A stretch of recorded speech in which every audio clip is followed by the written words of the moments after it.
নারী ও মানুষ, নর ও মানুষ, সৃষ্টি মহান স্রষ্টার। কর্মগুণে আমরা মানুষ, নেই তো কোনো অহংকার। আসসালামু আলাইকুম, সকলকে স্বাগত শুভেচ্ছা জানিয়ে শুরু করছি এনটিভি নিয়মিত পাক্ষিক আয়োজন লাভেলো নিবেদিত মহিলাঙ্গন অনুষ্ঠানটি। আর আপনাদের সাথে আছি আমি মহসিনা শারমিন নিশাত।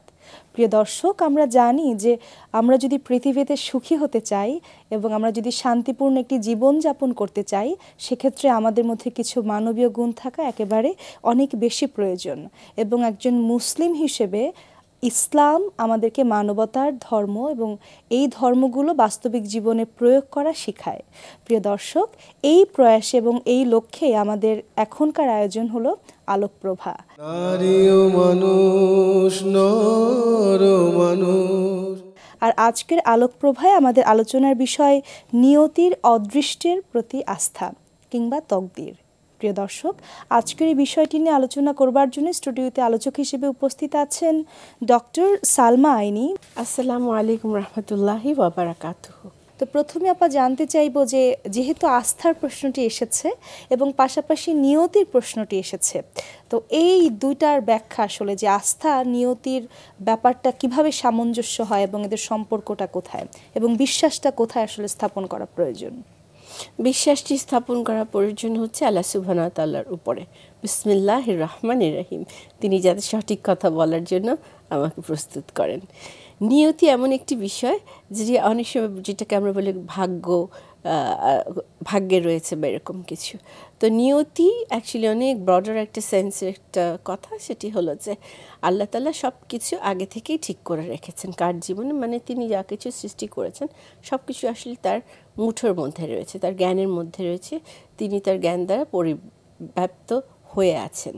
তো যার ফলে আপনি যেটি বললেন যে নিয়তি আসলে কি, নিয়তি আসলে it's there, something already is decided, everything rather, something না বলে everything is decided in our lives. তো এখন সেই নিয়তির উপরে আমাদেরকে বিশ্বাস রাখতে হবে। আর আমরা নিয়তির উপর বিশ্বাস মানে কি, যে আমার নিয়তি যিনি লিখেছেন বা যিনি তৈরি করেছেন তিনি হচ্ছেন সর্বশক্তিমান পরম পূর্ণময় আল্লাহ সুবহানাহু ওয়া তাআলা, এবং তার উপরে ভরসা করেই আমাকে এই পৃথিবীর পথ চলতে হবে।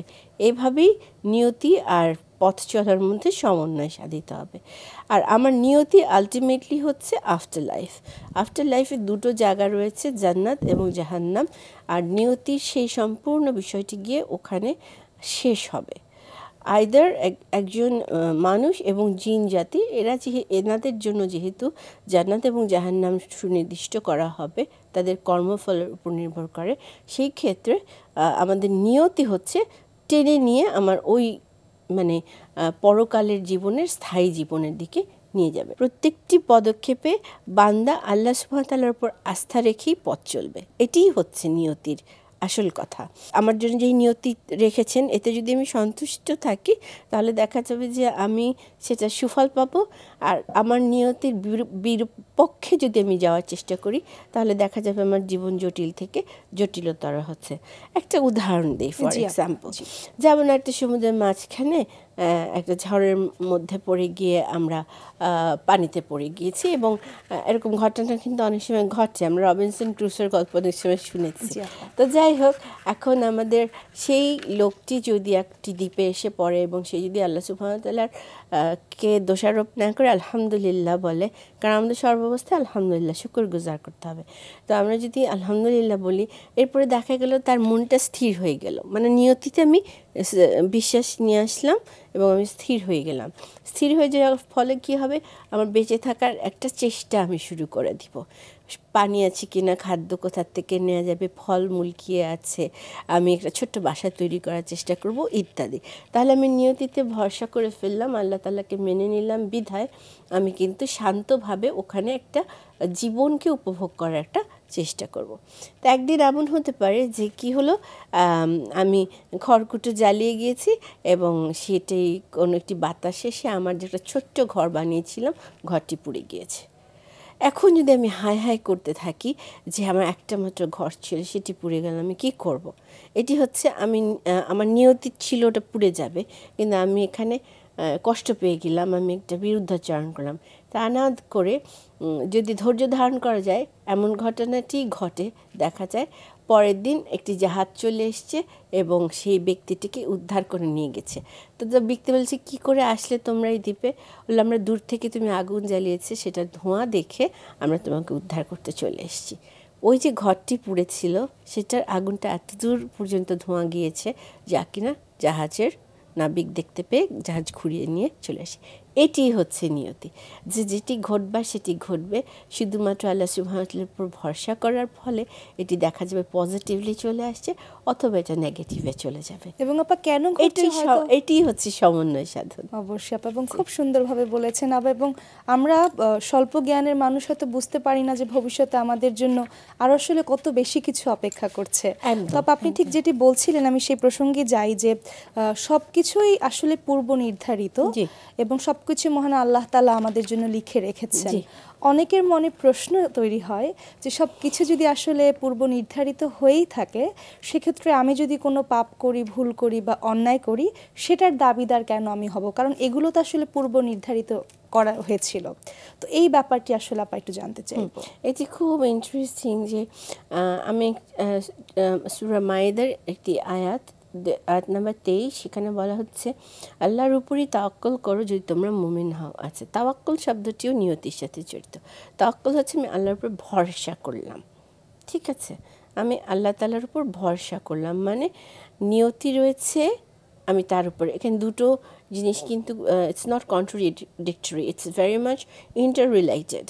আল্লাহ সুবহানাহু ওয়া তাআলা মানুষকে এমনভাবে তৈরি করেছেন যাকে তিনি ফ্রি উইল দিয়েছেন, এবং তার ফ্রি উইল মানে কি, আল্লাহ এই জন্যে মানুষ আবার আশরাফুল মাখলুকাত, তাকে চয়েস দেওয়া হয়েছে।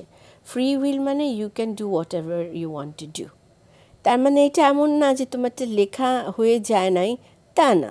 ফ্রি উইল হচ্ছে ইউ চুজ। আর আল্লাহ তাআলা যেহেতু অবশ্যই তিনি জ্ঞানী, সর্বোত্তম জ্ঞান রাখেন, এবং তিনি অবশ্যই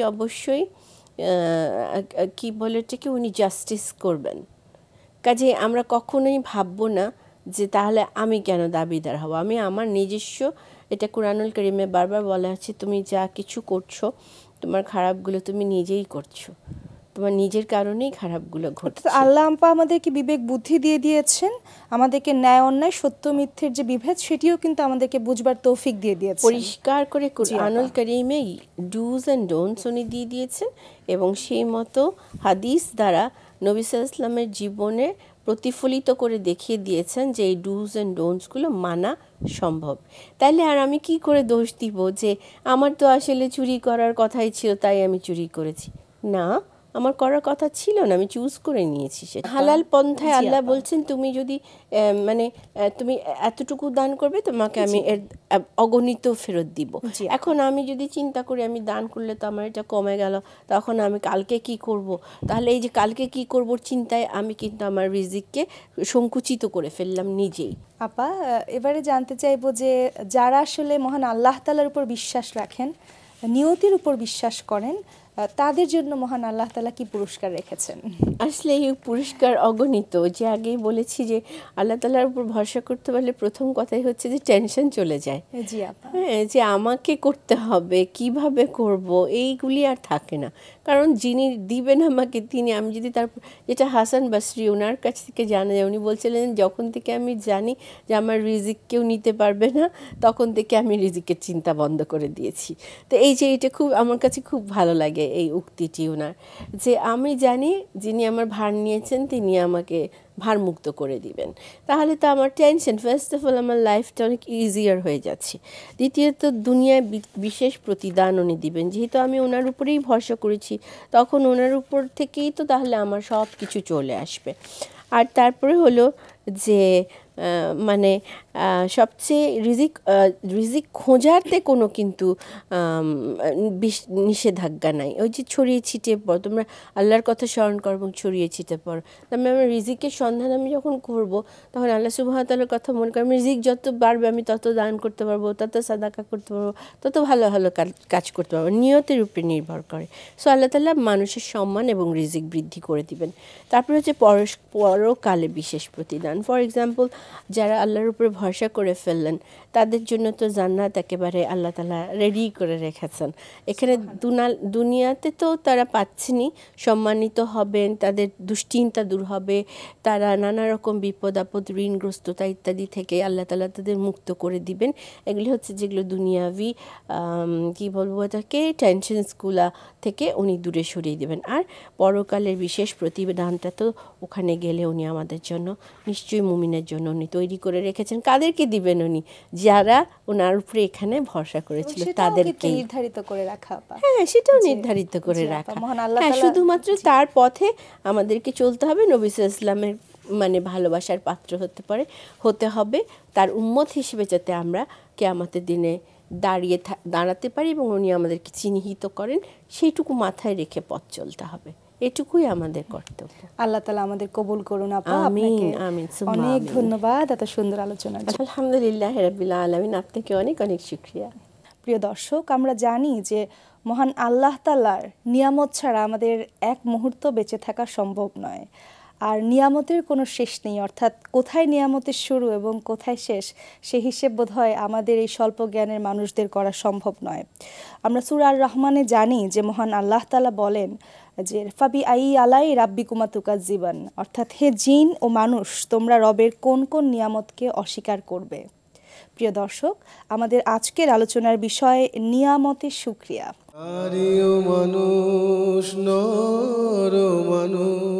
আর আজকের এই সুন্দর বিষয়টি নিয়ে কথা বলবার জন্য স্টুডিওতে উপস্থিত আছেন ডক্টর নাসিমা হাসান, বিশিষ্ট আলোচক।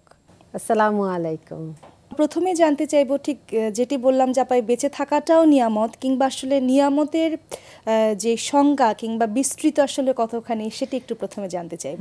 হ্যাঁ, এটা আসলে আমাদের বুঝতে হবে যে আমরা আসলে আল্লাহ তাআলা যত জীবনের উপকরণ দিয়েছেন আমাদের, সবই কিন্তু নিয়ামত। তিনি ইচ্ছা হলে এটা আমাদেরকে দিচ্ছেন, ইচ্ছা হলে এটা কিন্তু নিয়ে নিতে পারেন, অর্থাৎ আমরা বঞ্চিত হতে পারি। এই সবই নিয়ামত, যা পেয়েছি সবই নিয়ামত আমাদের। কাজেই আমাদের সন্তুষ্ট থাকতে হবে আল্লাহ যা কিছু দেন।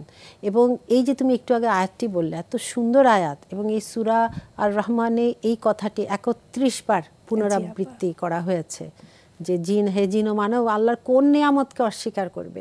এই সূরাটি যদি কেউ পড়ি আমরা ভালো করে, তাহলে দেখতে পাবো যে এই সূরার কয়েক লাইন পরপর আল্লাহ স্মরণ করিয়ে দিচ্ছেন যে কি কি নিয়ামতে আমরা ডুবে আছি। শুরুতেই বলেছেন তিনি আর রহমান, অতীব দয়াবান, আমাদেরকে কোরআন শিক্ষা দিয়েছেন, আমাদেরকে ভাষা দিয়েছেন। হ্যাঁ, এবং এই যে কোরআনটা দিয়েছেন, এটাও তো একটি বিশাল উপহার আল্লাহ তাআলা। সুবহানাল্লাহ। তারপরে আল্লাহ মাহুলে বায়ান, তিনি মানুষকে ভাষা শিক্ষা দিয়েছেন। হ্যাঁ, তারপরে এই যে শামস কামার, মানে সূর্য এবং চাঁদ, এগুলো যে আমাদেরকে আলো দিচ্ছে।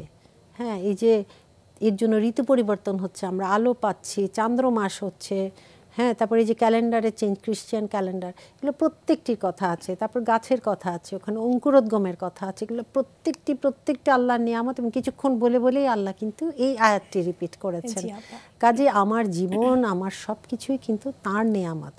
এই জন্য কিন্তু আমরা যে কোরআনের প্রথম যে সূরাটি আল ফাতিহা, সূরা ফাতিহা, এর শুরুও কিন্তু আলহামদুলিল্লাহি রাব্বিল আলামিন, যে সমস্ত প্রশংসা আল্লাহ তাআলার, যিনি পুরো বিশ্বর যিনি সৃষ্টিকর্তা এবং রক্ষণদাতা, সবকিছু উনি নিজেই সবকিছু খেয়াল করছেন, মহাবিশ্বের সৃষ্টিকর্তা। কাজেই এই আলহামদু শব্দটি কিন্তু আমরা ব্যবহার করি যখন কেউ জিজ্ঞাসা করে কেমন আছেন, আমরা বলি আলহামদুলিল্লাহ, এটা বহিঃপ্রকাশ যে ভালো আছি। আর দেখো হাদিসের দোয়াগুলো কি সুন্দর, আমরা ঘুম থেকে উঠে বলছি আলহামদুলিল্লাহিল্লাযী আহয়ানা, যে সেই সত্তার প্রশংসা যিনি আমাকে এই যে ঘুম থেকে উঠিয়েছেন, অর্থাৎ ছোট মৃত্যু থেকে উঠিয়েছেন। তার মানে কি আমার সামনে এখন 24 ঘন্টা আল্লাহ দিয়েছেন, এটা আমি নেক আমল করি না বদ আমল করি, এটা পরীক্ষার জন্য। কাজে এই সময়ও আমার জন্য নিয়ামত, আমার জীবনটা, আমার মুহূর্তগুলো, সেরকম খেয়েও কিন্তু আল্লাহ বলতে বলছেন, আল্লাহ রাসূল শিখিয়েছেন আলহামদুলিল্লাহিল্লাযী আতামনা ওয়া সাকানা ওয়া জাআলনা মিনাল মুসলিমিন, যে সেই সত্তার প্রশংসা যিনি আমাকে খাইয়েছেন, পান করিয়েছেন এবং মুসলমান বানিয়েছেন। কারণ মুসলিম না হলে আমি এই নিয়ামতও চিনতে পারতাম না, তার শুকরিয়াও আদায় করতে পারতাম না। নিয়ামত বলতে আমার জীবনের প্রত্যেকটি জিনিস, আমার যে শক্তি সামর্থ্য, এমনকি আমার অর্থ না থাকুক, আমার যে সুস্থ শরীর আছে, এটাও একটি নিয়ামত ইনশাআল্লাহ। সুবহানাল্লাহ। তো আপা, আমাদের সকলেরই একটু আগ্রহ থাকে যে আমাদের যারা আদর্শ অর্থাৎ মহানবী সাল্লাল্লাহু আলাইহি ওয়াসাল্লাম এবং পাশাপাশি অন্যান্য যারা নবী রাসূল ছিলেন, তারা আসলে শুকরিয়া আদায়টা কেমন করে করতেন? হ্যাঁ, এটা একটি বিশাল ব্যাপার। কোরআন থেকেই আমি উদ্ধৃতি দেই। যেমন কোরআনে দাউদ আলাইহিস সালামের কথা আছে, তিনি কিন্তু অনেক, আল্লাহ তাআলা তাকে অনেক ধরনের মুজেজা দিয়েছিলেন এবং সেখানে আছে যে তাকে আল্লাহ কি করলেন, রাজত্ব দিলেন, বিচক্ষণতা দিলেন, উইজডম দিলেন এবং যা চাইলেন তাও দান করলেন।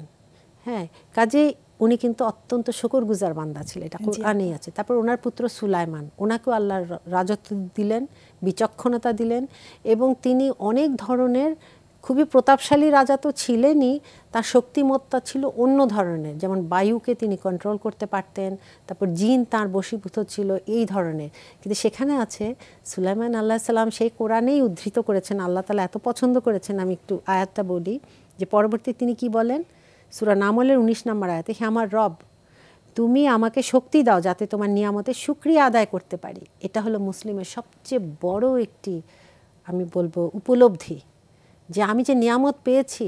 উনি, আমার তো মনে হয় কোনো মানুষ এত রাজত্ব, এত ক্ষমতা পেলে দিশেহারা হয়ে যাওয়ার কথা, কিন্তু সেখানে উনি বলছেন, উনি শিখিয়ে গেছেন, সেই তিনি তো আল্লাহর নবীও ছিলেন এবং বলেছেন সেই শক্তি যে আমি পেয়েছি, আমি যেন তোমার শুকরিয়া আদায় করতে পারি।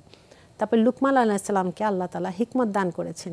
তিনি কি করেছেন, তিনি তার ছেলেকে সুন্দর সুন্দর উপদেশ দিয়ে গেছেন, যেগুলো কোরআনে আল্লাহ সন্নিবেশিত করেছেন। সেখানে আছে, হে বৎস, সন্তানকে বলেছেন আল্লাহর সাথে কখনো শিরক করবে না, পিতামাতার তুমি ঠিকমতো সেবা যত্ন সম্মান করবে। সুবহানাল্লাহ। এই যে একটি, কি বলবো, মানে এগুলো হলো সমস্ত মানে বিশ্বজনীন শিক্ষা, যে পিতামাতা এগুলো যে আমাদের নিয়ামত, আমরা কিন্তু ভুলে যাই। আর আল্লাহ রাসূল সাল্লাল্লাহু আলাইহি ওয়াসাল্লাম কি করতেন, সুবহানাল্লাহ, তিনি এমন করতেন, তাহাজ্জুদের নামাজে তিনি পড়তে পড়তে পড়তে তার পা ফুলে যেত, কাঁদতে কাঁদতে তার দাড়ি ভিজে যেত, দাড়ি মোবারক ভিজে যেত। মানে আমরা কি ধরনের বান্দা। তখন তাকে জিজ্ঞাসা করা হলো যে আপনার তো সব গুনাহ মাফ হয়ে গেছে, আপনি কেন এত নামাজ পড়েন, এত কষ্ট করছেন? তখন তিনি উত্তর দিলেন যে সেজন্য কি আমি শুকরগুজার হব না?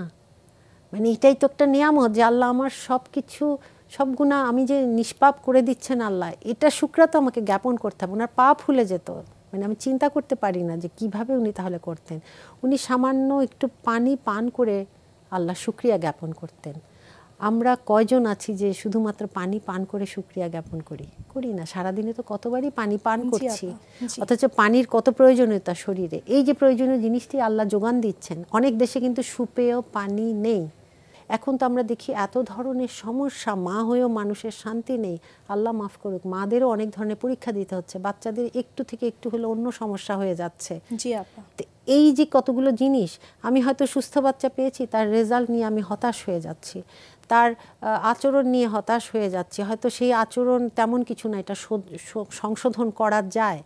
কাজে এগুলো আমাদের ভুললে চলবে না।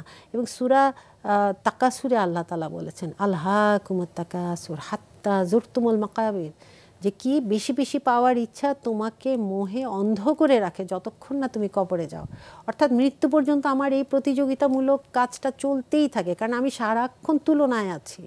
এই তুলনায় থাকলে আমার সেই নিয়ামতকে আমি চিনতে পারবো না। কিন্তু আল্লাহ তাআলা কি বলছেন ওই সূরার শেষে, নিশ্চয়ই তোমাকে সেই নিয়ামত সম্পর্কে জিজ্ঞাসা করা হবে সেই হাসরের ময়দানে। কোন নিয়ামত? দুনিয়াতে যেগুলো আমি ভোগ করেছি। এই যে অন্যেরটা দেখে আমি আমারটা ভুলে গেছি, ফেসবুকে আমি অন্যের হাজব্যান্ড ওয়াইফ কোথায় ঘুরতে যাচ্ছে এটা নিয়ে আমার সংসারে অশান্তি হচ্ছে, কিন্তু আমার আর্থিক সঙ্গতিটা তো দেখতে হবে।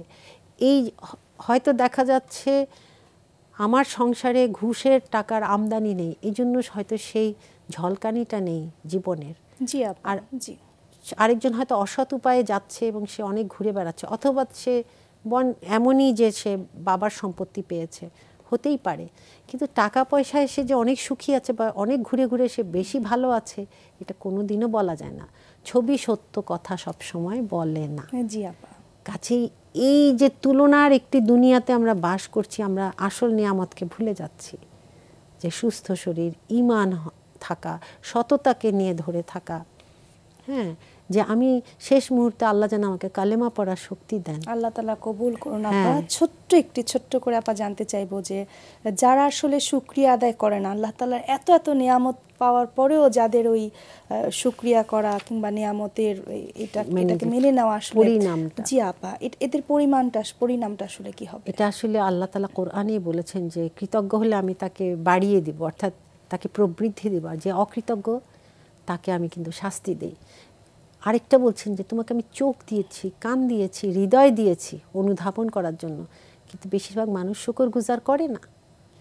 তারপরে আল্লাহ বলছেন কি, তোমাকে আমি পানি দিয়েছি পান করার জন্য, সূরা ওয়াকিয়াতে আছে যে চাইলে আমি এটাকে লবণাক্ত করে দিতে পারতাম। এই পানিটা তো আল্লাহই তৈরি করেছেন, এটাই উনি বলছেন।